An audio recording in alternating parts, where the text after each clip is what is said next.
All right, what's going on, everybody? This is Alex once again with the EOT Newsflash, and welcome back to our Core 2020 limited set review. Tonight we are doing the green cards, and I felt like I should have a little bit of backup because my voice gets shot on these videos, so I have decided to bring in a little bit of backup tonight. I got my, wait, it's over this way. The camera's all goofy. I have brought my buddy Ben back into the studio. How are you doing tonight, sir? Doing great. I'm glad I'm finally recording at my own place and not in my girlfriend's living room or in my girlfriend's bedroom. It's a nice feeling, isn't it? Yeah, it is. I have my own computer set up. I have actual internet. And we're also streaming it live, so hopefully, we can try to get on a maybe consistent stream schedule for streaming the podcasts. Yeah. I used to do that a couple times a week back when I was living in Texas. I'm all for doing that again and getting that back up again. But yeah, so before we jump into the green cards here, Core 2020 thoughts, real quick. Give me your high level thoughts on 2020 so far. High level thoughts. I was really disappointed in the set, and then I felt really good about the set. So that's basically where I'm at. I'm in the same boat, actually. I was very low, and then they kept saying, oh, hey, and look at this. Oh, hey, by the way, look at that. Hey, by the way, look at these cards. And I'm just like, okay. It's like a very slow clap for being genuinely impressed by something. That's what they got out of me. Yeah, this set was, I think just the burnout is insane from Modern Horizons to Oh, yeah. Oh God, what was before this? So War of the Spark, Modern Horizons, and now this. Yeah. And having to do that many set reviews in the past 6 months has just about worn me out. But yeah, the show goes on. And then we have Commander 2020, or Commander 2019, and then we have the set after Full set, that, yeah. September. Yeah. So it's just summer's always just slammed with. This is just how it goes. But live and learn. Life goes on. The show must go on. So let's jump right into things tonight. So if you have not watched one of our set reviews before, we're operating on a 4-point scale. Our 1, 2, 3s, and 4s, and we have our sideboard cards and our build around me's. Sideboards are the cards that you're going to bring in if your opponent presents you with a threat that's not typically dealt with in a normal game of Magic, like an enchantment or an artifact or a hard-to-kill creature. Your build around me cards are the ones that require a deck to be really built around them to function properly. And then you have your normal numeric ratings. Your 1s are terrible, your 2s are generic filler, 3s are your premium spells, creatures, and removal, and 4s are your absolute bombs that pull you into a color and really define the texture of your deck. So, yeah.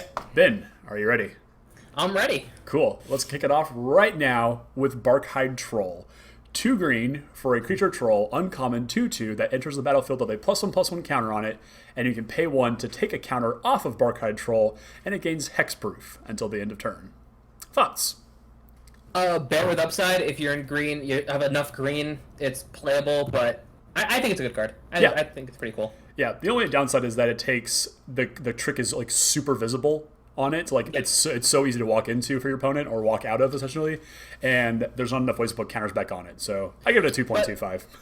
But yeah, you waste removal on it, double removal to get rid of it that way. So yeah, I'm with you, like 2.5. Yeah, absolutely. And let's chug right along into Brightwood Tracker. All right, it's a creature elf. It's a common. It's 3 and a green for a 2/4. You can pay 5 and a green, so 6 mana tap. Look at the top 4 cards of your library. You may reveal a creature card from among them, put it into your hand, put the rest on the bottom of your library in a random order. So I don't like it. So I actually do. I think the stats on this are incredibly powerful, especially for a common at 4 mana. This is a good sort of like middle of the road curve filler for your deck. And into the mid game where, especially for core sets where the battlefield can get really clogged up and you need to find your bigger bombs, this is going to be a great way to just churn through your deck, clear off the top of the library, especially if you're in a very creature heavy deck, not a bunch of spells. Get those lands off the top, start finding your creatures, and it's a good mana sink, especially on your opponent's end step. So it's not fantastic, but I give it a 2. It's playable. Yeah, I would probably give like a 2, maybe 1.5. You just need to be. It's a build around. I think you need like a creature heavy deck for it to work. Yeah, absolutely. All right, let's move to the next one. We got a doozy of this next one, though. We have Cavalier of Thorns, 2 green, elemental knight, mythic rare, 5/6 with reach. And whenever Cavalier of Thorns enters the battlefield, reveal the top 5 cards of your library, put a land from among them onto the battlefield, and the rest of them in your graveyard. And when it dies, you may exile it. If you do, put target card from your graveyard on top of your library. Whew. There we go. It's a fun card. Thoughts on the Cavalier here, Ben? Stats are good. I mean, it's a 5-mana 5/6 with reach, so that'll stop flyers. Oh yeah. Reveal the top 5, land of the battlefield. I think it's good. Like, you're excited to see it, but it's definitely, I would say it's more like a 3. I don't think you play this and you win. So I think it's, if you see it, you take it because you're like, yeah, it's a great card, but it's not, it's not Teferi or anything in Limited where you're like, I just win the game whenever I cast this. It's not that. Yeah. I'm super unimpressed by this card. This is the weakest of the 5 Cavaliers, in my opinion. I give it a 2.5. The land acceleration I don't think is all that relevant, and it's nice to be able to get a wreath growth effect from it, but that's still pretty underwhelming. So it's powerful, but it's nothing. It's not going to win you the game like you mentioned. Yeah, exactly. Yeah. All right. Next up, Centaur Courser. Centaur Warrior 3/3 vanilla common. 1.5. It's a 3/3 vanilla. It's I give it a 2. A slightly bigger bear. Yeah, I gave it a 2 simply because it is more playable, because it is stronger than a bear. That's it. Not much to say. It's a vanilla 3/3. Yeah. But let's go into a much more exciting card. We've got Elvish Reclaimer. A single green mana gets you an Elf Warrior at rare. It's a 1/2, and it gets +2/+2 as long as there are 3 or more land cards in your graveyard. You can pay 2, tap it, and sacrifice a land, and search your library for a land card. Put it on the battlefield tapped, and then shuffle your library. Lot to unpack on this guy. Yeah, so I really like this card. As I was driving home, and I was looking at the sets before I left for work, and I'm like going over some of the rares. Don't text and drive because it's really bad. Yeah. I was thinking the Lotus Field, whatever the land. I think it's Lotus Field. Yep, Lotus Field. Yep. And we'll get to that one. So my brain is just like, okay, play this turn 1, turn 2, tap 2 land, sacrifice 1. Oh no, you can't. After turn 3. Yeah. Never mind. You just sacrifice 2 lands. But in my brain, that was 5,000 IQ. I see where you're going with it though. Like it's a super powerful card. My only hit against it is that it takes three lands to actually turn on. But as far as like this thing just getting huge and shifting through your deck, like Knight of the Reliquary is the card that I most like in this too. Obviously, that's a 3-drop and it just can activate immediately. Just taps for the land immediately. But this thing is still super powerful. 2.5. Yeah, I especially think if you pull this like pack one, like very early, pack one, pick one, I think you're able to definitely splash like a 1-color bomb. Because if you get this, you're guaranteed to hit that land drop. Yeah, 100%. And especially with the duels in it, because it's not basic, it's land. Yeah, it gets any land. All the gain lands and scry lands in the format. Yep. Being able to guarantee hit your mana fixing or hit your color with just 1 green. I give it like a 3. Okay, yeah, definitely. It's a build around me, and I would have given it a 3 if it didn't take 3 lands. The only saving grace for this card at that point is the fact that Evolving Wilds is in this set, and that card is huge for this card. Oh, absolutely. Yeah. Because you can, I mean, if you want to go really slow, you can just sacrifice something, get an Evolving Wilds, put another land in the graveyard, have 2 lands in your graveyard. It comes in tap, so you can't, but you can do it at instant speed. Oh yeah. So you can do it on the end. So Card's overall, I like the card. Card's insane. Card is really insane. Yeah. Next up, we've got ourselves Feral Invocation. What do we got here, Ben? All right. So we have a 3 mana, a 2 and a green enchantment aura with flash. Enchant creature gets +2/+2. Now, I just built an enchantment EDH deck, by the way. I haven't told you this. I went to a Walmart and they had the Bant Chantress deck in stock. Nice. So I picked one up and I just made an Enchantress deck. So I've been looking at these. This is a cool card. I think it's good. I think it's like a solid like 2.5. Yeah, no, I'm completely with you there. I gave it a 2.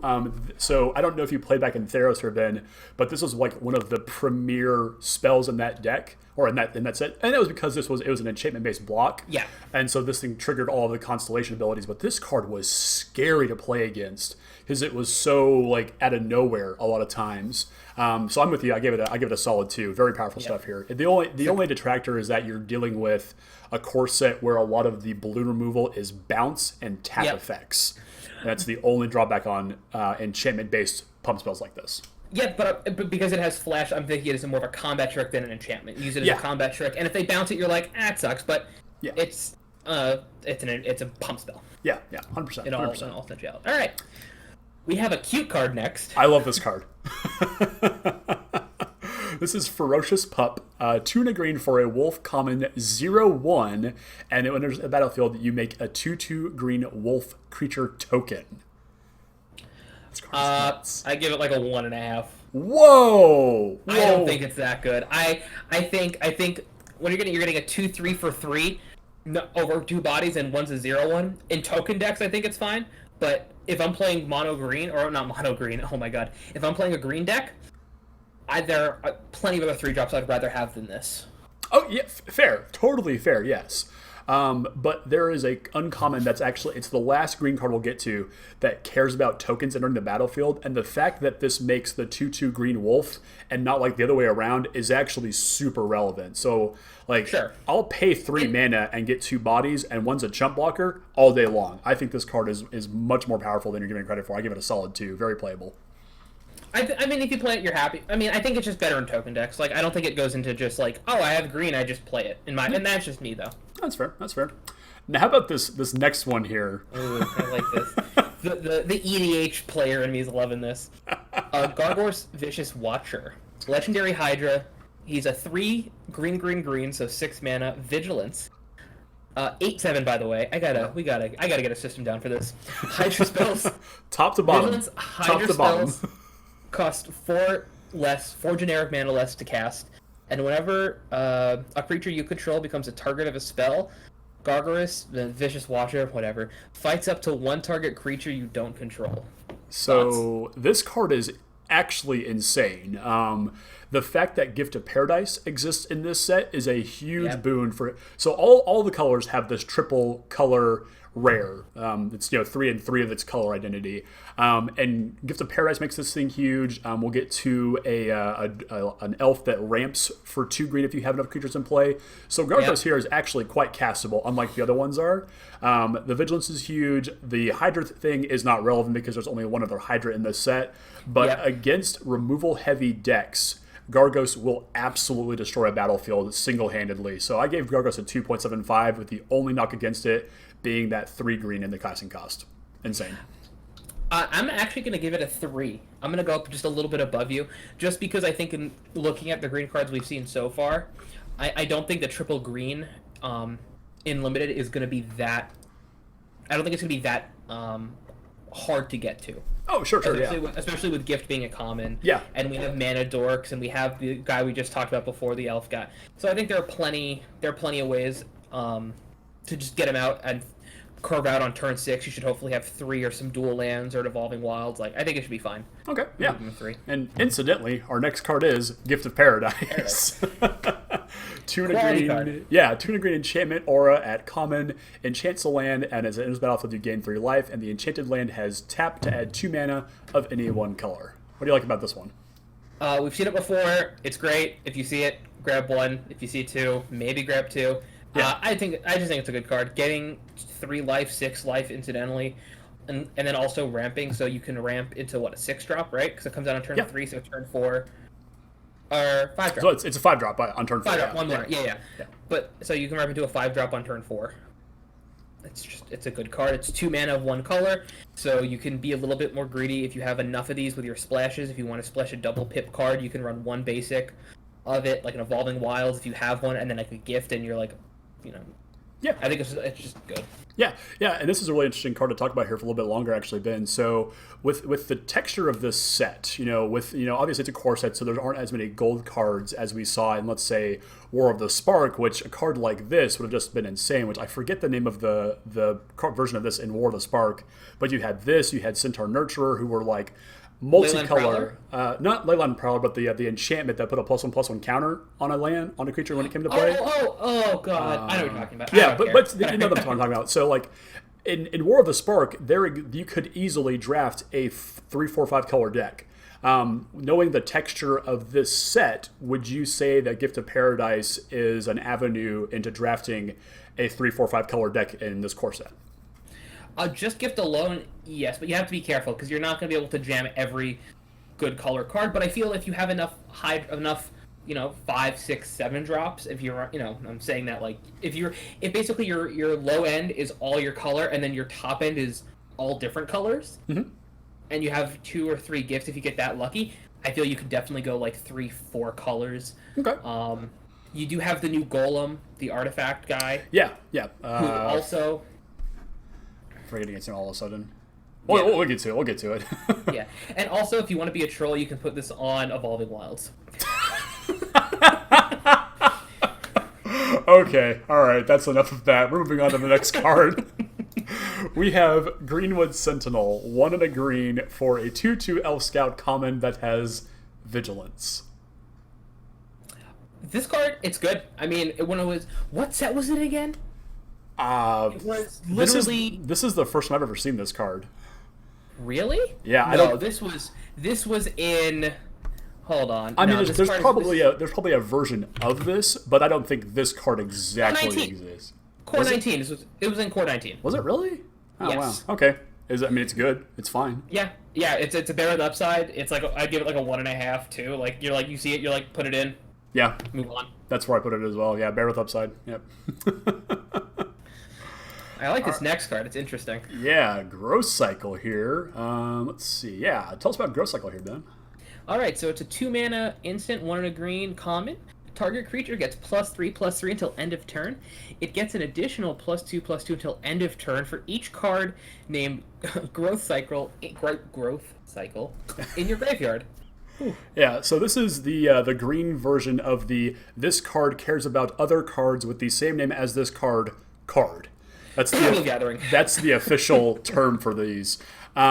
This is the one that I am the least high on. I think the rest of them are all pretty decent. Just because there aren't enough tramplers in green, except at the relatively high end. There's like 3 or 4 I can think of. At least at common and uncommon, they're a little bit more realistic to get. But just firing this off, like it's no giant growth, and this is worse than giant growth. And I'm gonna need to have I've put the baseline for all of these cards that need other copies of itself to be better at 3 to be playable, and I don't think this one is all that good either. I gave it a 1.5. It's a decent pump spell, but I don't think it's a great pump spell.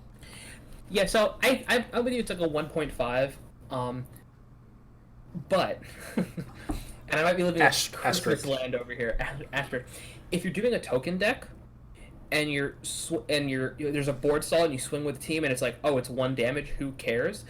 If you do have enough of these, that you can see yourself getting in with just like under the radar. You're just like, oh, he played 1. Like you can't always play around that. Oh, he's gonna have like 2 or 3 of them. And if you have another 1 or 2 in your deck, so if you have 2 or 3, and the token gets through, that's 6 damage, 7 damage. I mean, yeah. I mean, I think in a token deck it becomes much better. Yeah, but I think in a general sense, if it's more build around. If you get a lot of them, play them. If you don't get 3 of them, then it's a bad card. Yeah, no, sorry, I can go for that then. Yeah. All right, what do we have next here, Ben? We have Healer of the Glade. So we have a 1 mana. Oh, I like this card. Really? 1 mana 1/2. When Healer of the Glade enters the battlefield, gain 3 life. Yes, I do. I don't think this card is very good. I think it's good because elementals matters in green-red. So you're right. You're right about that. But the ones that care about elementals being a thing are not going to care about a 1/2 that gains you 3 life. This is probably like I'll play like 1 of these in my elemental deck. I'm not going to get more than me. Yeah, but if there's the 1 elemental in gold that we'll get to here in a little bit that does kind of care about this thing, but there are better elementals than this, and I don't think you want to. I think there you can play 1, but I wouldn't waste a lot of slots in my deck on this card. I think it's really underwhelming. 3 life is rarely going to save you in a game of Magic. Yeah, I think you run 1 in the main. If you have like another 1 or 2 in the sideboard and you're against a super aggro deck, you play them because they're chunk. Oh, sure, yeah. But overall, yeah, I like the card as a 1-drop. I think if you get it on turn 1 and you're at 20, you're like, cool, great. Incidental life gains, wonderful. Yeah. I'd give it like a 1.5, 2. Yeah. Maybe I think more like 1.5. Yeah, most quite definitely. two. Yeah. This next card, though, this next card's insane. We've got ourselves a Howling Giant. 5 green, uncommon, giant druid, reach, 5/5. When it enters the battlefield, you make two green wolf tokens. Yeah, this card's nuts. Who at WotC was making this and decided to be like, this is a fine card uncommon. This is okay in this format. Oh, it's completely fair. This card is completely fair. I hope you're kidding. Yeah, no. I'm completely serious. So let me break this card down. So like 7 mana is a ton of mana in limited format. You're getting a 5/5. By the time that you have 7 mana, your opponent has ways to outclass those 2 green wolves. Like, yes, the giant is huge and has reach and is a great check against the blue-white flyer deck or the red-white flyer deck, which is going to be insane in this format. Like, this card needs to exist. It might win a couple of games. And the really nice thing about this is that I do like it as a top-end curve if you're lacking on bombs or if you just didn't get any bombs. Yeah. This is a good way to finish a game once you've ground out enough advantage and you can actually finish some games relatively quickly with this thing. I think it's really powerful. I think it's a very powerful card. I think you're underestimating what 9 power across 3 bodies on turns. And remember, this doesn't always have to come out on turn 7 because of Gift of Paradise. And it hits on like turn 5. If you hit this on turn 5, the opponent's just gonna be like, ugh. Yeah. If they use a removal spell on the 5/5, it's like, all right, cool. I still have 2 more bodies on board. Yeah, that's fine. Enjoy. Though.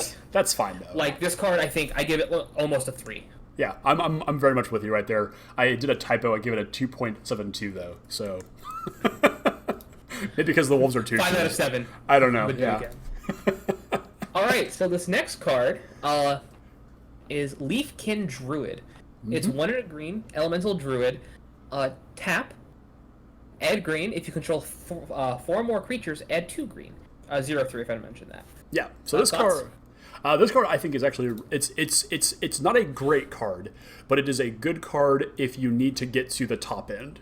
And that's where like Howling Giant or like Gargos, this is the card that goes in those decks. Being a 0/3 is really underwhelming, unfortunately. I wish it was like a 1/2, which would be just at that point I think it could at least attack. But being able to get to double green mana is a huge deal with this card. So like it sucks that there's nothing really massive to get to in this format. There's the Black Demon, which is kind of huge, but like there's nothing super giant in this set to actually go after, which is kind of unfortunate. So I don't know how often the double green mana is going to be all that relevant, because once you've gotten to the point where you're casting Howling Giant on turn 5, you're winning. you're winning now. So it's a little bit overkill to have a green mana like that, but it's a very playable card. It's a curve filler essentially. Yeah, I like it in the 2-drop spot. I mean, the nut would be 1-drop this into the wolf, and then you have 7 mana on turn 4.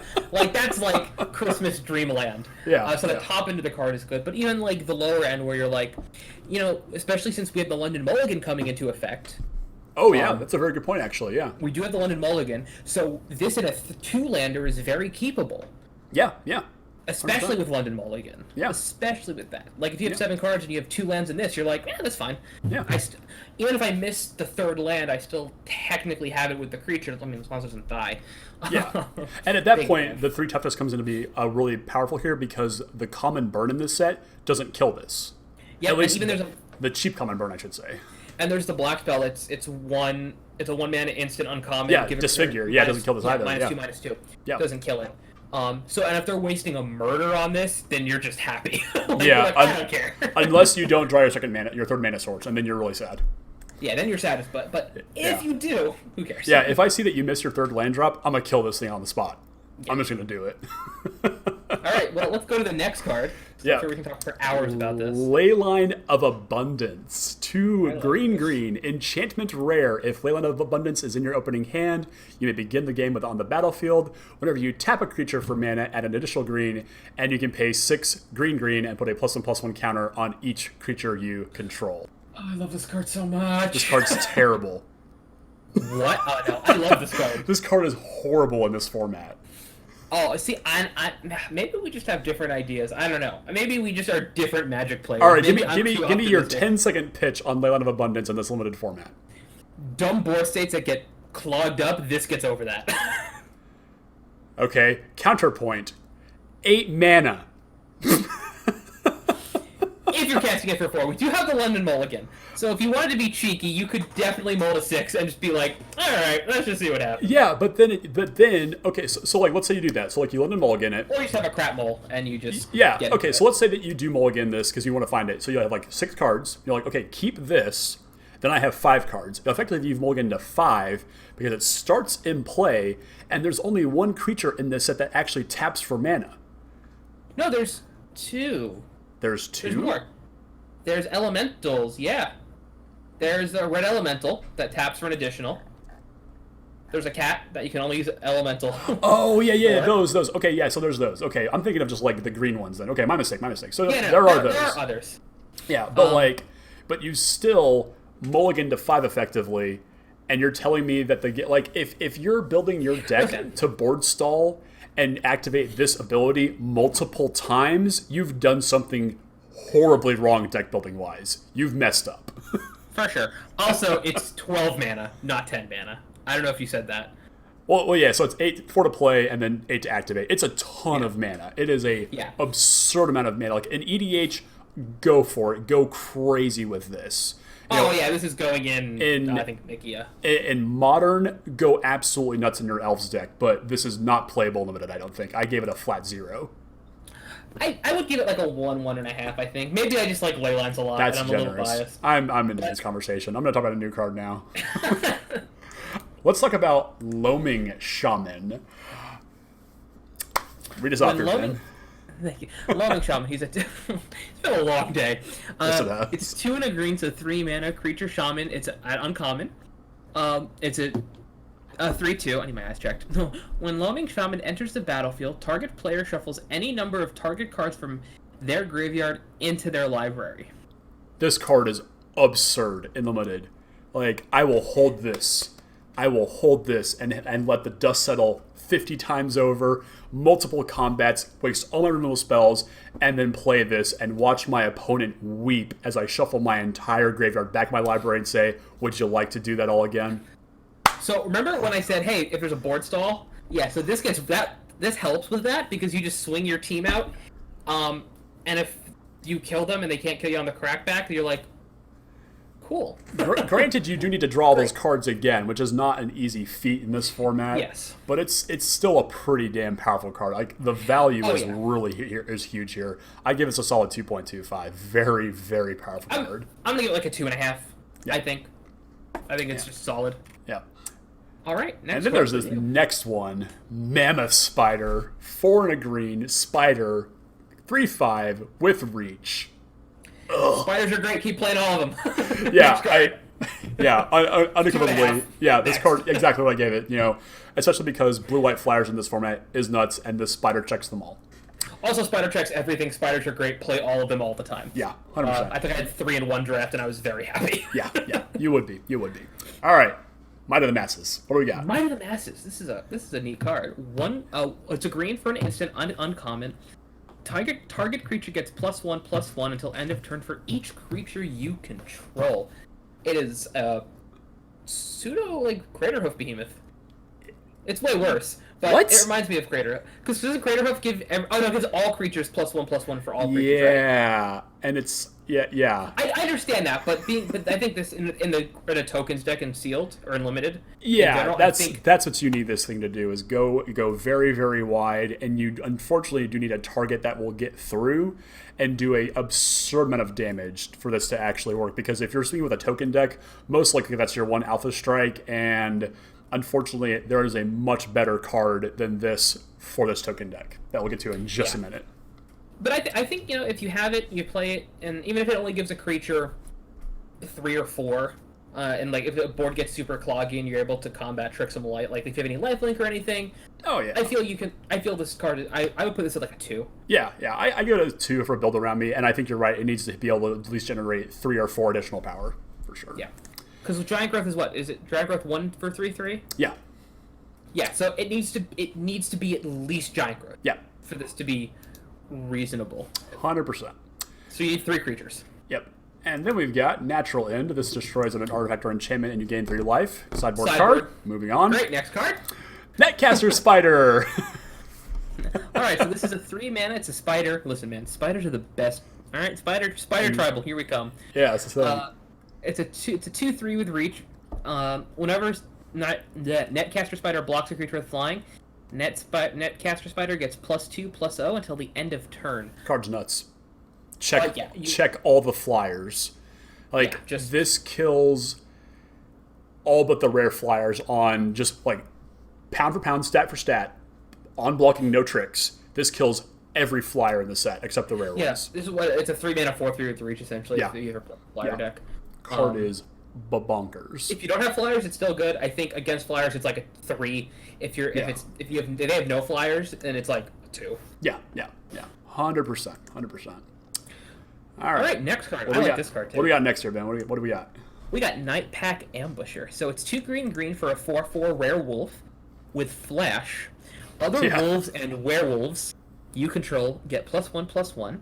At the beginning of your end step, if you didn't cast a spell this turn, create a 2/2 green wolf token. Yeah. So this card is nuts. I'm going to go ahead and say this card is nuts, but it has a heavy build around component, unfortunately. So stats alone, 2.5. The flash and the boost on the anthem effect of your wolves and werewolves is a 2.5. It's the rest of the card that actually makes this a little bit worse, because you're holding up mana. Essentially, you're passing the turn in a color that wants you to cast spells every turn. You want to continue to play bodies, but once you're top decking with this card and you're like drawing lands and you just have nothing to do, at that point this becomes as good as it actually is. But until that point, passing the turn unlimited and not doing anything is a major disaster for what you're waiting for. Like, you get a 3/3, but you're still not impacting the board the way that you could. Because, like, if I play this on 4, my turn 5 play does not need to be a 3/3. My turn 5 play needs to be something huge or a big setup for the following turn to go even bigger. Now, this guy doesn't... When you cast him, he doesn't... I should know this. I've been playing for 3 years. When you cast him, he counts himself, right? So you don't get the trigger at the end of the turn. Right. So you at any point. Yeah. So basically, the dream scenario is your opponent plays this. They attack on their turn 3 with something. You flash this in, block it, kill it. You're like, cool, gotcha. Untap, upkeep, play land, pass, make a 3/3, and now your opponent has a dead board or a 2/2 that can't get through the wolf or this guy. So that's the dream scenario, but you've got to engineer that scenario correctly. And like I said, you're passing on turns where you need to be playing creatures. And if you're playing... Although there's a really weird scenario where this turns into a blue-green flash deck, because there are a number of blue creatures with flash that really go ham with instant speed spells. So that's the thing. I was thinking this could be cool in like you said, like a blue-green like spell deck. Where you're casting everything on the tap go. Yeah. With the wolf pack, the wolf pup card. Curving that into this is really good. Oh yeah, 100%. This with Leyland of Anticipation is insane. I was gonna say my Christmas miracle would be like flash this in, have mana open, and be like, go.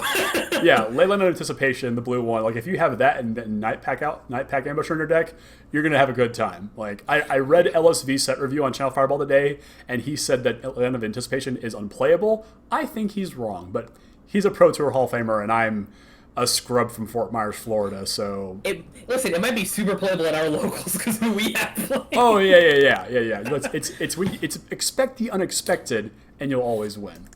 So, and another store's closing, so we're going to have more people, I think, come in. That's true, yeah. So, anyway... I like it. Yeah, Night Pack Ambusher, I give it a 2.5. It's a build-around me card, yeah. Yeah, I wish we had the Wolf Planeswalker in this set with her. Annihilator? Oh, come on! Wizards. Arlen. Okay, let's talk about this next card here. I look so bald. Yeah. Anyways. Overcome, Ben. What do we got here on Overcome? Alright, so we have a 3 mana, 5 mana. 3 wow, green. 3 mana for this? Oh, I wish. Right. Mythic. Right. Sorcery uncommon. Creatures you control get +2/+2 and trample until end of turn. Yeah. God, I love this card. Yeah, this card basically reads in most green decks, 3 green green win the game. Like there are so few board states where this does not completely upend the combat step. It reminds me of the white card from Ravnica. I used it to win. It was the one where you get indestructible addendum or whatever. Oh yeah. Indomitable position or something. Yeah, I know what you're talking about. Yeah. Indomitable charge or some crap. Yeah. That card. Let me this. That was instant speed. This is sorcery, and that's the only downside about this, is because your opponent can see it coming, but even if they can't stop all of this. Yeah, but also the addendum mattered because you normally cast it on your main phase to give them indestructible That's give them vigilance. Yeah. So it was instant, but it was usually sorcery. Yeah, so... I give this almost like a 2 and 2.75, maybe a 3. Yeah, I'm right there with you. This card is very, very good. Go wide or whatever green base deck you're playing, this is a really good card to put in that. Giving things trample and then giving them and then pumping them is that's the key part right there. So like Might of the Masses wishes it could get trample. This giving trample is the key to this card being as good as it is. It could be +1/+1 and 4 mana with trample, and it's still insane. Yeah, just because of trample. All right, next card. This next card is ridiculous. Super good. Overgrowth Elemental, 2 and a green, Elemental, uncommon, 3/2. When it enters the battlefield, put a +1/+1 counter on another target elemental you control, and whenever another creature you control dies, you gain 1 life. If that creature was an elemental, put a +1/+1 counter on Overgrowth Elemental. Nuts. Yeah. An elemental deck, this card's just great. Yeah. there's nothing else to say about it. There's enough common and uncommon elementals in blue, green, and red that you are more than likely going to have something for this to trigger off of. I give it a 2.5. Card's really powerful. Yeah. Well, now I have a question for you. This is just more of a hypothetical. So what if they were to make it a 3-mana 2/1, but it was able to put its counter on itself? Would you still like it? Yes, I would. Yeah, because then it gives you more. Essentially, it turns into a modal card at that point. Do you think that'd be too good, or do you think and how it is fine, where it essentially it's can't target itself, but it is a 3/2 instead of it's weaker because the stats become weaker, and I'm not paying 3 mana for it. I mean, I can still pay 3 mana for it. So if I basically can add the clause, put a +1/+1 counter on target elemental creature I control, and not another, I'm still getting at baseline a 3 mana 3/2 that I could put it on another creature. So it becomes even better at that point. Like taking out another actually changes the card almost to a significant degree, I think. Just curious your thoughts on it. Yeah, it turns into a good card. Yeah, it's better at that point. All right, next up we have Plummet. This is a sideboard card. It kills a creature with a flying. It's an instant. It's 1 and a green. Boarded in against the flyer deck. I'm giving this a 4 in the sideboard. All right, 4 in the sideboard. Easy. Okay. Get as many as you can. Okay. All right. Next up, Pulse of Marasa. I love this card. What do we got here, Ben? All right, so we have this is mine. Sorry. Your throat hurts. I don't mind doing it. It's all right. No, I'm good. I'm good. So Pulse of Marasa, 2 and a green, instant, uncommon. Return target land or creature card from a graveyard to its owner's hand, and you gain 6 life. Card is nuts. I mean, without the 6th life, it's fine, and then you just have the 6th life, and it's instant, so you're like, cool! Yeah, so I main decked a single copy of this in my Jund deck a few years ago at an SCG Open for Modern, and the number of burn players I blew out with this was multiple. They were so salty. Like, getting back a Tarmogoyf with this, and getting 6 land, or getting back my fetch land, just nuts. Yeah. Unfortunately, like, you do have to build around this card a significant amount. Like, getting the lands back is, half of the card. But if you're just regrowthing, essentially, and getting 6 life, it's very powerful. So I'd rather usually get back a creature with this than a land. Yeah. But if there's a land that I need to get back, like an Evolving Wilds to get my Splash Color, by all means, go for it. Yeah, and I mean, you can also, if you sacrifice a gain land and then you bring it back, so if you're against, like, an aggro deck, being able to gain some life, or a scry land if you're running, like, you want to check and you sack a scry land, put another land. So I think there are some, like, especially the lands in this format, you can do some cool things with it. Sure. But return target creature, I think, is where it's going to be used the most. Yeah, especially for limited implications. Sacrificing you're talking about getting, like, the scry lands, which is, those are rare. Evolving Wilds, even. Like, if you're splashing, if you're doing another splash and you're like, sack evolving, get it back again, and do it again. You're like, Yeah. it's filtering through your deck. You're drawing a card. Yeah, That is that what is it quite feels good. like. Yeah. Essentially, is getting drawing a card at that point. Yeah. Yeah. Next So up. I think it's like a 3 if I didn't say. Yeah, a little high for me. I mean, I gave it a where did I put it? I gave it a 2.25. You know, because it has some modality to it. I think 3 is a little bit too much, but I definitely see the merit for it. I just think with lands and graveyard matters, I think this will be like better than people anticipate just because of that sub theme. Yeah, sure. All right. Next up, what do we got here, Ben? We got Rabid Bite. This is another reprint. Yep. 1 and a green sorcery, target creature you control deals damage equal to its power to target creature you don't control. This is great with the new Scorpion Boy that we're going to get to later, which is a 1-mana 1/1. Death Touch, play this. It deals its damage, kills it. Yes. You're happy, it doesn't fight, so you don't lose your creature. Yeah. If you see them, play them. Yeah, not fighting is the best thing about this card right here. The only downside is that you need it to be bigger than the creature you're fighting, which isn't... Or Death Touch. Or Death Touch. Or you can even set up a combat scenario where the damage you dealt to the creature is saying, well, you can block this now, but my 2/2 will now kill your 4/4 because I already punched it for 2. So. Or trampling over or anything like that where it puts them in a really... Oh, yeah, situation. definitely. Yeah, absolutely, yeah. My notes literally just say, one-sided fight, go. Yeah, two. I give it like 2.5. Yeah, same here. You see it, you pull it, you're happy. Yeah. Next up, we've got Season of Growth. What do we got here? All right, so it's a 1 and a green, the uncommon enchantment. Whenever a creature enters the battlefield under your control, scry 1. Whenever you cast a spell that targets a creature you control, draw a card. This card is insane. I think it's really good in token decks, just because you are going to want to run that targets a creature you control. Okay. No, that part I'm not so concerned about. I'm probably playing this in red, green, or blue, green, where I have some tempo plays, maybe a few pump spells. I'm all about that scry though. Like scrying in limited is probably the best thing that you can do every turn, just to continuously set up your draw step. If I can draw some cards off of this, cool. I'm not super concerned with that part of the ability though. This is just value for me. What's that? Oh god, what's that cheeky blue card? -4/-0 draw card. Befuddle. Befuddle. I mean, if you're blue green and you befuddle your own creature on your opponent's end step and draw 2 cards, you're like, cool. Yeah. I give this like a 2.5, maybe a 3. Yeah. Like I think in a tokens deck, you're very happy because if you scry enough, it's essentially card draw. And if you have any sort of combat tricks at all, it's a card draw. And if you get any like shocks in the set, so if you want to be super cheeky and like shock your own thing to draw a card, it's 1-mana draw card, which is almost an op because you also have to. So if you scry before, then there's some cheeky things I think you can. Yeah, I see what you're getting there. Yeah. I give it a 2.5 just because of this the raw power of scrying every turn. It's effectively drawing half a card. It's kind of how I equate it to, but I think it's a very powerful effect here. Yeah, and it's just good. Yeah. Next up is Ben's favorite little boy here. Wait. No, my boy. We have Sedge Scorpion. He's a 1-mana 1/1 green Death Toucher. If you have 8 of these, just play 8 of them. What? Yeah, just draft all of them. It's fine. Okay, I mean it's a 2, but I don't know if it's 8 copies worth of a 2 power of a 2 creature. Listen, I want at least 5 of these. Okay. All right. All of the Scorpions. It's fine. I want 1 drop the deck. Okay. I mean, I like this simply because I can play it on 1, I can turn it sideways a few times, and then it just sits back and waits to kill anything that decides to turn sideways at you. So. In all seriousness, if you have like 2 or 3 of these, I think you're just like, you're like, cool. Because even later in the game, it's use a removal spell on it, or it blocks your shit. You can't exactly. kill it. Yeah, 100%. You have to use removal. Yeah. Next one we got, we have Shared Summons. 3 green for an instant at rare. Search your library for up to 2 creatures with different names, reveal them, put them into your hand, and then shuffle your library. I feel...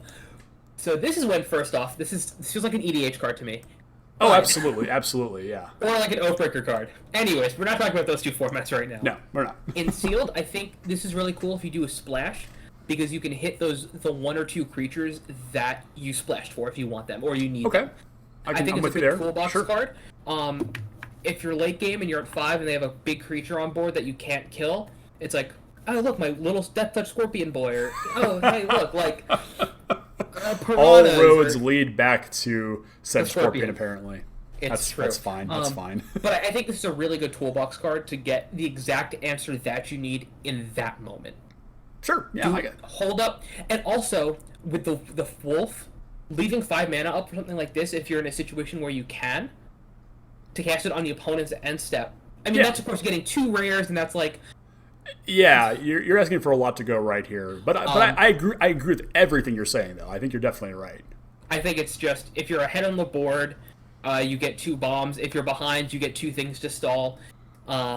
If you're splashing, you get the 2 things, the 2 key bombs that you're looking for. Yeah. It's essentially a second, third, or fourth copy of a bomb in the deck. Yeah, it's exactly right. Yeah, the I like it just because it is a good way to bridge into the late game. You know, if you don't have a play that's all that effective on the turn, this is a perfectly reasonable thing to do to draw effectively 2 cards. So I think it's definitely powerful. It's costed right for limited, any cheaper than what it is, and it gets really scary for constructed applications. Yeah, I think if you hit a Cavalier with this, if you got lat lucky or hitting any of the Cavaliers for 6 and curving into any of them, if you have enough like mana for it. Jeez. Okay, moving on. I give it like 275. Yeah, I'm with you there. All right, shifting Ceratops. What do we got here, Ben? All right, so we have Teferi Murderer. It's 4 Yeah, mana. there's that. This spell can't be countered. Protection from blue. It's a 5/4. Pay a green, and it gains your choice of Reach, Trample, or Haste. So, real quick, I'm so glad Teferi gets murdered in this set. I can't wait to see Teferi die over and over again. Think that this is going to kill Teferi. It's not. Why not? With Cast Down existing in this format, It rotates soon. it's still, and then so does Teferi. You do though. give it haste. But Okay. You can give it haste. Can you give it hexproof? No, right? You can't give it hexproof. You can't give it hexproof. That'd be sick. I mean, there's ways of dealing with this card for sure, but it is very powerful. Yeah, I think this is just a good card. I mean, even if it's coming out on 5, it's a 5 mana. If it's coming out on turn 5 and you have the extra green to give it haste, it's a 5 mana 4/5. Can't be countered. Pro blue haste. And for those of you who might not know how protection works, real quick. Yeah, by all means, yeah. It's an older mechanic. So, you Can't be blocked? blocked, can't deal damage, or So- can't be dealt damage by the color. dealt damage, targeted, enchanted, Targeted. or equipped. Yes, which is in targeted, right? So Yeah. if this comes down and they only have blue creatures and you swing with it, they can't do anything. Exactly. And if you leave it open for blocks and give it reach, all of their flyers, if they have any blue flyers, it just bounces. And you still kill them, you still deal the damage. Yeah. Of course, like board wipes and -1, if it doesn't target the creature, it can still die to board wipes or still be tapped down if it's, tapped down all of target opponent's creatures or whatever. Yeah. So it definitely has a lot of application, fortunately. Yeah, and the stat line's just good. It's a 5/4 for 4. Yeah. Huge stats. With trample, reach, or haste, or all of them when you get to late game. Yeah. Who Oh, cares? I didn't even think about that. Good lord. I mean, it doesn't need haste in the late game, but Yeah. But you can give it trample and reach late Yeah. game. Yeah, definitely. I just put in my notes. It's a 3, and it's a Swiss Army knife. I give it like a 3 1/4 almost, just because I think the pro blue itself, like that, you can't give it -4. You can't paralysis. You can't enchant Yeah, it. You all can't, of the common blue tricks is this definitely. useless. Yeah, so it's powerful. Is what we're trying to say here. Yeah. As is next my card. as is my boy here, the this- silverback shaman. Next to the Scorpion, all right? This is my favorite common in green because I just like the Scorpion. He's cool. I'm with you there. So silverback shaman is a 3 green ape shaman, common 5/4 with trample, and when it dies, you draw a card. Okay, so I need to know who at Wizards didn't color in a silver, like, rarity box to this. It's fine. Why can't this be common? I think it should be uncommon. No, I absolutely 110% think it should be uncommon. it's a big beefy common. Who cares? It's 5 that freaking draws you a mana. card. No, but it's the draws you a card and replaces itself. So, That's so good at common. That's so good. But in a set where Unsummon exists, Sleep Paralysis, Befuddle exists, like I don't care. I think it should be uncommon. I think if it's uncommon, you're like it's a weaker uncommon. I think it's really strong common. I think this card is. I give this a 275. yeah, I'm with you there. It's a very strong common, solid 2 for me. This is. Well, I don't want to say Blade Juggler good because it's not Blade Juggler good. But like in terms of where the set is, I feel like this is probably one of the best commons in the set. Yeah, no, I'm with you there. Like every every color needs a good power common, and I think this is the one for green, 100%. Like, yeah, if I have like nothing good in my pack and I have this, I would just take this and not feel bad about it. Yeah, totally, right there with you. I've done it with Blade Juggler before too, and Grasping Pearls. Yeah, absolutely. Next up, we got ourselves a little Thicket Crasher. What do we got here, Ben? Alright, so he's a 4 mana, 4/3 with Trample. He's an Elemental Rhino. Nice. Other elementals you control have Trample. Playing an elemental deck, you play it. You're not playing an elemental deck, you play it. Yep. You play it, it's a 2.5. yeah, that's exactly where I put it as well. Moving on to... Our boy Thrashing Brontodon, he just keeps coming back, and I'm so happy. I love this card. Yeah, it definitely... This is a card that I think needs to exist pretty much... Indefinitely. In perpetuity. Yeah, it's forever. Yeah, like this, shock, negate, like those cards where you're just like, just put them in the set. They're easy to just throw in. Yeah, like this is the replacement for Acidic Slime, which was like a key for green uncommons in core sets for a really long time. But yeah, so Crouching Brontodon, 1 green, uncommon, 3/4 dinosaur, pay 1, sacrifice it, and destroy target enchantment or artifact. Unfortunately, that line of text doesn't do anything in this format. Yeah, unless you kill like a ley line, like if you're, like it can, but not usually. I think though, I still think it's a 3 mana 3/4. I think you still play it. Oh, 100%. It is still a 2 on stats alone, playable on stats alone. And if an opponent has an enchantment, I mean, there's no really good artifact. There's not too many. There's like the one black artifact that's pretty good. That makes a 5/5 demons, but that's good to you? That card's terrible. Oh no, I love that card. Okay. I think that card's amazing. Agree to disagree. I think it's one of the best black uncommons. Wow. Okay. Oh yeah, I'm very high on that card. I am very high on that card. But all right. Point is, the fact that it gets rid of enchantments or artifacts, I think it's just if the effect goes off, then it's like a 2.5, 2.75. If not, it's just like a 2.5. Yeah, I can agree with that. All right, what do we got here next? Coming to the end. Wow, a lot quicker than last time we did this. A Veil of Summer. It's a 1 green instant at uncommon. Draw a card if an opponent casts a blue or black spell this turn. If an opponent has cast a blue or black spell this turn. Has cast is important, yeah. Spells you control cannot be countered this turn. You and permanents you control gain hexproof from blue and from black until end of turn. Sideboard card. 3 in the sideboard. Okay. I mean, it's a lot of text just to say draw a card. Like that's how I look at this. It's just a green cantrip.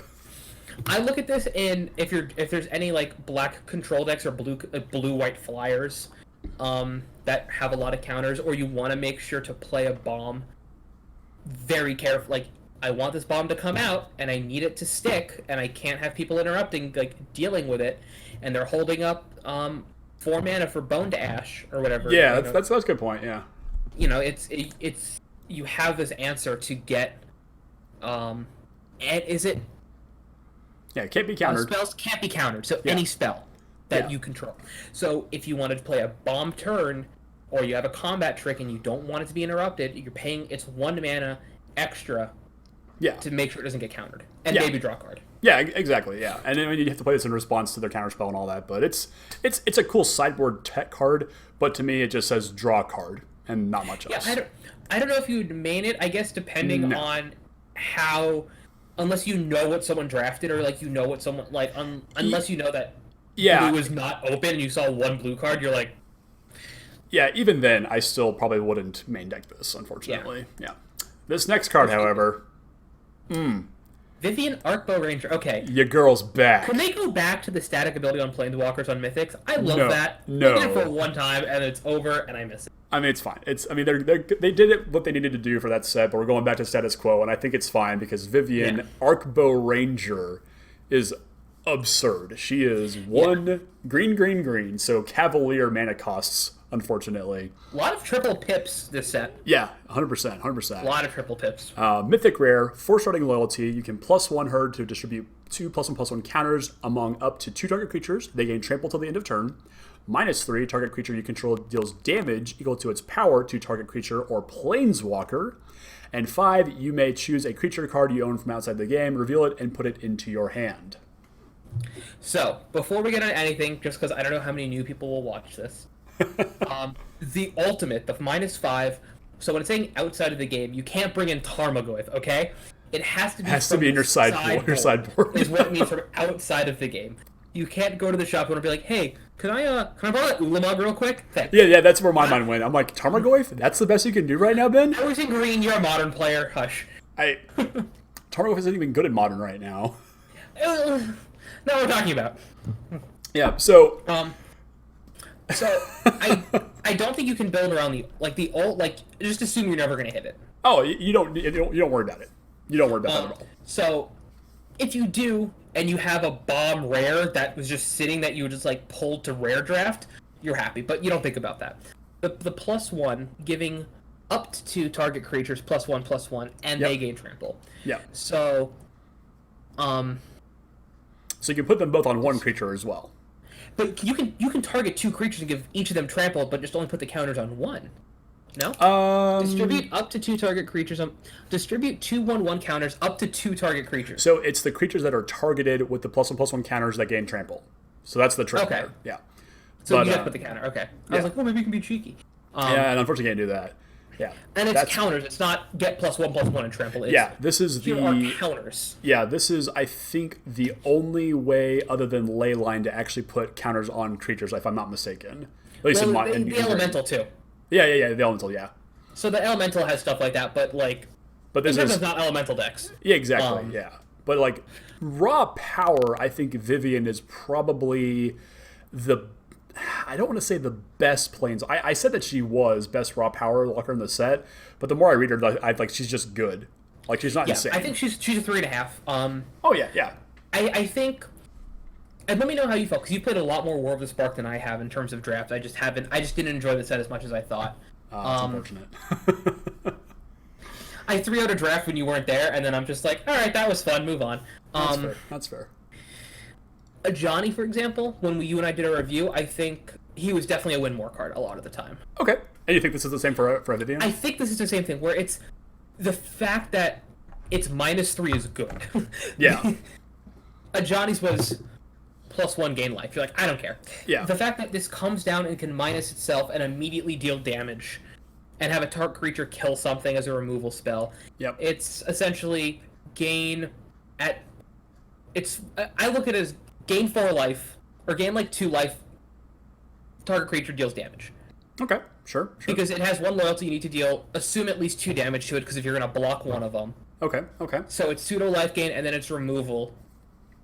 So that's just how I look at the card. That's how I'm going to evaluate it, is that the -3 is going to be used more than the +1, I think, most of the time. Yeah, I think the play pattern will be to 3-drop, 4-drop Vivian, -3, kill their threat, attack, and then on your next turn you untap with your 1 creature, play another creature, then plus her again, and just start going up again, minus when you can, because you have big creatures now, and then start plussing again, and just kind of do this repeating pattern. But she's still good at doing that. She's a good example of what a green planeswalker can do in a core set. Yeah, and that actually comes in on 4. So again, if you have the Wolf Pup card in your deck, and I'm like, I don't like it, but in this case you play it, you have a chump blocker for her. Then she gets, then the pup gets obviously bigger, obviously. So yeah. I mean, there's you chump the puppy and then you give the other wolf the 1 because the puppy's used. Aw, man, you don't like the puppy. Shame. Rip puppy. Shame. Well, you pump both of them. Yeah, you make the puppy a 1/2. Come on, man. All right, we're absolutely not. Vivian's good. Yeah, 3.5. Vivian's good. All right. This next card's pretty cool too. Yeah, so we have Voracious Hydra, X green Hydra rare 0/1 with trample. It's a 0/1. That's weird. It enters the battlefield with X +1/+1 counters on it, and when it enters the battlefield, you choose 1. Either double the number of +1/+1 counters on Voracious Hydra, or Voracious Hydra fights target creature you don't control. I'm not super high on this one. It's tough. It's good because trample. Trample is the thing that saves this Hydra. It does have trample. So this is a... If it comes down on turn 3... Yep. It's a... 5/5. Well, no, if it comes down on turn 3... It's a 3/4. It's a 3/4, yeah. It's a 3/4 for 3 with trample. If you double it. Yeah, if you double it.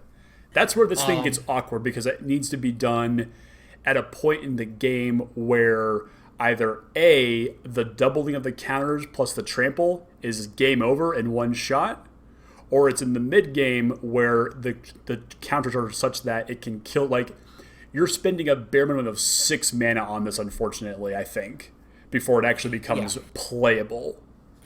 I look at it as a more clunky.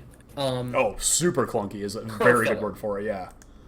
Like Spirit, Ugin Spirit, whatever. I don't care. The one, the other X card from. Oh, I know, yeah, from War. Yeah. Ugin's Conjuring. Yeah.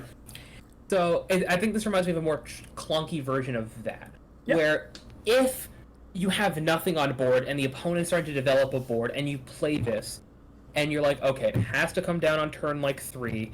And it's literally a 2/3 or a 2/4, and you're like, it doesn't feel good, but I have a 2/4 body on board. Yeah, or no, 2/3.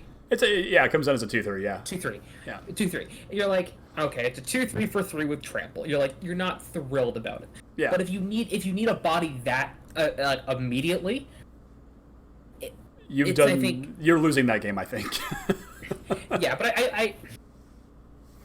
But what is nice, I think, voice crack there, is the trample. With a lot of the. Is the trample? Well, yes, but also if you look at some of the spells, like if any like unsummon or anything, like opponents won't want to unsummon this. That's actually true. That's a good point. Yeah. And if it dies green, we've seen is a lot of graveyard shenanigans to bring stuff back. So yeah, you especially can in the play black it cards. early, double it, chump with it, bring it back later. So I think this card, I give it like a 2/7/5, 3 in the right deck. Yeah, I gave it a 3 as well, just because of that keyword trample. It's so huge on this thing. I mean, it's a huge snake, obviously, but it's an important keyword for this card to actually do relevant combat here. And if this was a 0/1, if this was a 0/0, I think it would be a 2.5. Yeah, I'm with you there. I think the 1 toughness, because you can play it on 3 and it will survive most from set. Yeah. I will give somebody 100,000 EOT Newsflash bucks if you play this on turn 2 as an 0/1 and win. Moving on to Vorst Claw. 4 green, Elemental Horror, common 7/7. It's a curve topper. Yeah. And you know what's funny? Elemental. So it's pretty cool. So this is a reprint. Did you know that? I did not know that. This is originally Red Alpha. No, this is from Avacyn Restored, and it was Right. and it was terrible then. But because we have elemental matter. synergies in this set, it becomes playable, and that's the only reason. Well, it's like Frostlinks. Like Frostlinks was a good card, and then you got the elemental tag, and now it's a bomb. Yeah. So Force Claw, I give it a 2.25. It's just a big chunky beater. That's all. Yeah, you use it as a curve topper, move on with your life. Yep. If you don't have a bomb guy like Wake Root Elemental, a 4 green elemental rare 5/5, and you can pay 5 green to untap target land you control, and it becomes a 5/5 elemental creature token or creature with haste that's still a land. All right. Well, I guess Lord Windgrace wants this. Sure. Okay. But in standard or in limited, I want to love this card more. It's elemental, so that's that going for it. If it wasn't an elemental. That's the only line of text on this card that actually matters. If you're somehow getting to a point where you have 5 open green cards, that's the thing. LOL. Yeah. If I can do that repeatedly, sure. But this is effectively a rare 6 mana 5/5, and that's trash. What you do is you flex on them and make your Evolving Wilds into a 5/5. All right, next card, Wow. 2.5. 2.5? Maybe 3. 3 on elemental here? I'm thinking more like 2.5. I think just because the elemental synergy and the potential, like the top end of the card, I think with the top end, I think is like good enough to carry it a little bit. Wow. I wouldn't snap keep it, but if someone passed it to me, I would take it. But I wouldn't I would like snap pull it. I would open this and pass it in a heartbeat. Oh yeah. But I'm saying if someone passed one to me, I would be like, and when green, I'd be like, yeah. I mean, sure, but it's a 1. It's barely a 2 for me. 1.75. Different opinions, but sure, but I don't think it's good at all.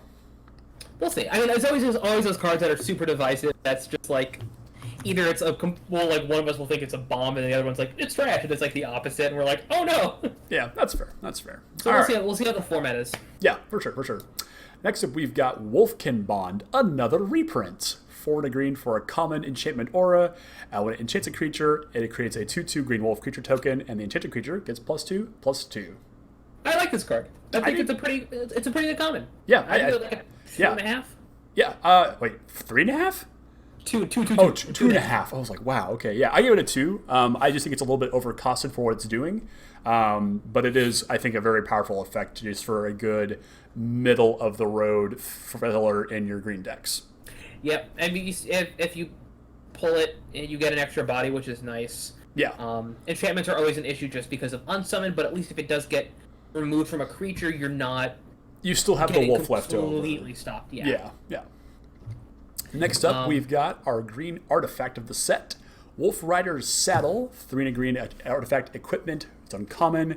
When it enters the battlefield, you create a 2/2 green wolf creature token. Then attach Wolf Rider's Saddle to it. And the equipped creature gets +1/+1 and can't be blocked by more than one creature, and it equips for 3 generic mana. I'm actually pretty high on this card. I think it's a really good uncommon. Yeah. The equip cost isn't. It was at 3. I need my eyes checked. It's not terribly unreasonable. No. Yeah. 3 mana, you're like, okay, can't be blocked by more than one creature, which means if you give this to anything big with trample, you're very happy because you will be dealing damage to them. Yeah. It comes out with a body.